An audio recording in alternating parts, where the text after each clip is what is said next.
sa Panginoong Hesukristo. No? Ngayong araw ay ginugunita po natin ang kapistahan ng tatlong mga arkanghel, no? Na sina Michael, o tinatawag natin din na Miguel, no? San Miguel, San Gabriel, at San Rafael, no? Tatlong mga arkanghel. Pamilyar o kilala po natin mga kapatid si San Miguel, di ba? Nandito, no? Mayroong imahen po tayo ni San Miguel. Ang dalawang arkanghel ay wala dito. Wala silang image. Siya ang kilala po natin, no? The fighter and the warrior of God, no? Tagapagtanggol, nakipaglaban sa diablo. At sa aklat ni Daniel, ipinakilala po sa atin mga kapatid na siya ay tagapagtanggol ng bayang Israel. Ang kahulugan ng kanyang pangalan ay kamukha ng Diyos. No, yan ang ibig sabihin ng Miguel, no, kamukha ng Diyos. Si San Gabriel naman ay God's messenger. God's messenger. Ang mensahero ng Diyos.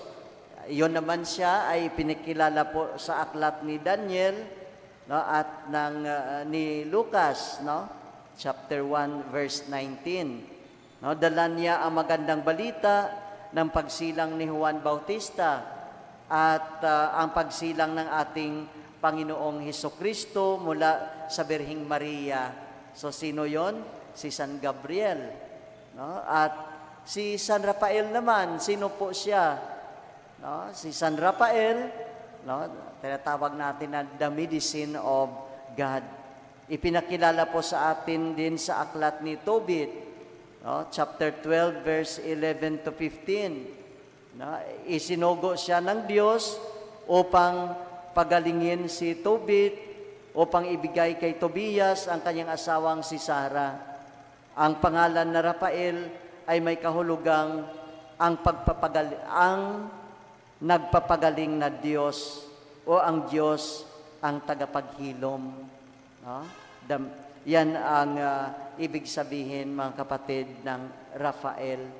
So sa Ebanghelyo, sa pagtawag niya ng kanyang unang alagad, no, narinig natin si Jesus, assuring us that angels are at God's bidding. No? Ang mga anghel ng Diyos ay manhik manaog sa kinaroonan ng anak ng tao. So mga kapatid, no, sa kapistahan ng mga tatlong mga arkanghel na ito ay pinapaalaala din sa atin na ugaliin nating magdasal sa mga arkanghel, no, na ayon sa ating pananampalataya bilang Katolikong Kristiyano ay sila ay mga tagapagdasal din natin, no, na sa harap ng ating Panginoong Diyos. Palagi silang nagdadasal sa atin. So mga kapatid, no, magdasal po tayo sa kanila. No, kapag tayo ay nakikita natin na napaka-strong, pakalakas yung temptation, no, ng diablo sa atin. No, sino ang tatawagin natin? No, isa doon ay si San Miguel. No, tagapagtanggol po natin, lalo-lalo na sa ating kalaban na mga diablo na napakalakas. So sabihin natin, no, San Miguel, tulungan mo po kami, no, na ipagtanggol laban sa aming kaaway na diablo. At tutulungan niya po tayo, mga kapatid.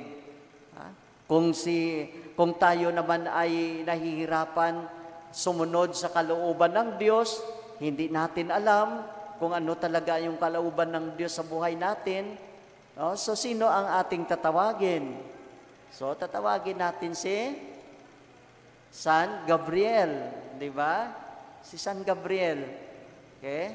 At kung tayo naman, mga kapatid, ay mayroong mga sakit, sakit sa katawan, at sakit sa spiritual din na sakit, mga kapatid, so tatawagin natin si San Rafael. So may mga tatlong ang malalakas na magtulong sa atin mga kapatid doon sa kaharian ng Diyos.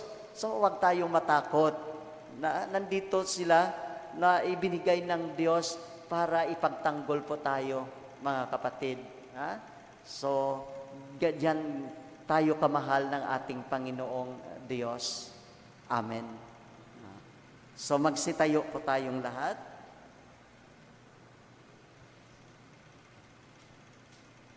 Ang ating mga panalangin sa araw na ito ay inilalapit natin sa Ama sa pamamagitan ng pagkilos ng mga banal na arkanghel. Ang mga ganap na espiritu na bang tigil na naglilingkod sa Diyos at sa Kanyang bayan. Panginoon, dinggin mo ang aming panalangin. Panginoon, dinggin mo ang aming panalangin. Ang mga Kristiyanong nagdurusa dahil sa pag-uusig, naway ipagtanggol at palakasin ni San Miguel. Manalangin tayo. Panginoon, dinggin mo ang aming panalangin. Ang mga nagpapahayag ng katotohanan, naway mabuhayan ng